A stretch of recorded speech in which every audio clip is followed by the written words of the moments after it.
কয়েকটা মেসেজকে সামনে নিয়ে, যদিও আমিরে জামাত ডাক্তার শফিকুর রহমান সহ কেন্দ্রীয় নেতৃবৃন্দ দেশ এবং জাতির উদ্দেশ্যে বিশেষ করে রংপুর বিভাগ উত্তর অঞ্চলের জন্য বিশেষ মেসেজ প্রদান করবেন।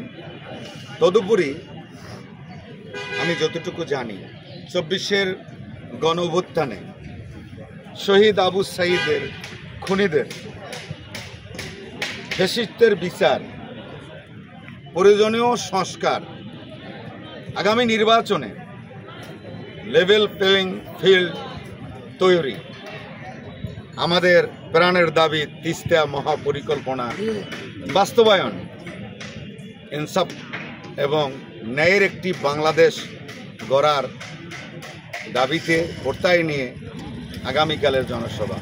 আপনাদের কাছ থেকে দোয়া চাই, আল্লাহ তাআলার সাহায্য চাই, মিডিয়া কর্মীদের সকল ক্ষেত্রে সহযোগিতা আপনারা করছেন, সামনে করবেন, জনসভাকে নিয়েও আপনারা সহযোগিতার হাত বাড়াবেন ইনশাআল্লাহ। দর্শক, সর্বশেষ আপডেট জানালেন এই জনসভার রংপুর জেলা জামাতের মহানগরী আমির এটিএম আজম খান। এসব প্রতিবেদন যুক্ত ছিলাম আমি মোস্তাফিজ।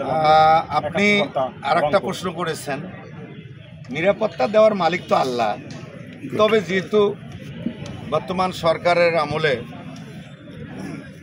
আমাদের পুলিশ প্রশাসন, সেনাবাহিনী, অন্যান্য বাহিনী সকলেই সবার জন্য সহযোগিতার হাত বাড়িয়েছে। এতে করে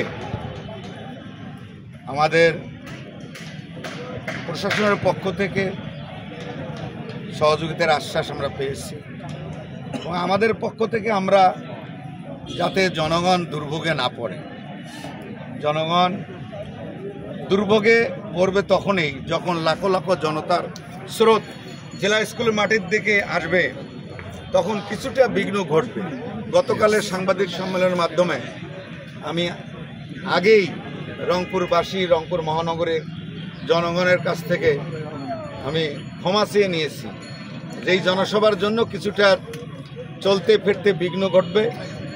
এজন্য রংপুরের সিটি কর্পোরেশনের জনগণ আমাদেরকে ক্ষমা সুন্দর দৃষ্টিতে দেখবেন এবং সেই সাথে সাথে সকলকে আহ্বান করব এই জনসভায় উপস্থিত হওয়ার জন্য। ওকে,